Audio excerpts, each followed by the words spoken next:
Des fauconniers venus de toute la France s'étaient donné rendez-vous cette année dans les Yvelines pour les Journées nationales de chasse au vol, un événement organisé en partenariat avec le département. Nous sommes ravis de les avoir accueillis sur tout le territoire des Yvelines. Ça a été une façon pour nous aussi de montrer la richesse de notre territoire, à la fois nos plaines, mais à la fois aussi nos forêts. Et c'est une occasion de mettre aussi en avant cette chasse qui est classée au patrimoine immatériel de l'UNESCO.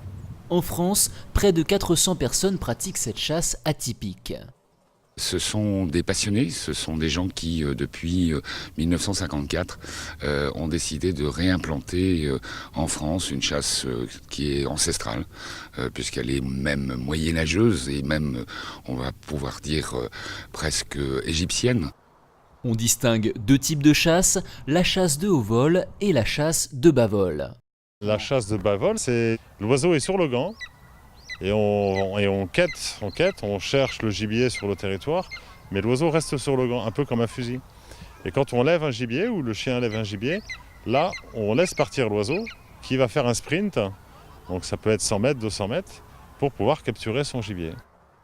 Le haut vol consiste à faire évoluer un faucon, comme vous l'avez vu, en altitude, le plus haut possible, enfin en fonction des possibilités et dispositions, dans la plaine, de faire quêter un chien.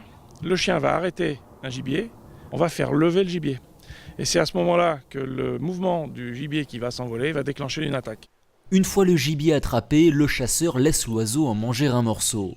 Récompense indispensable, une marque de respect du chasseur à son équipier, qui, rappelons-le, est un animal sauvage, non dressé, obéissant à ses instincts, raison d'ailleurs pour lesquelles beaucoup de fauconniers estiment pratiquer la plus naturelle des chasses.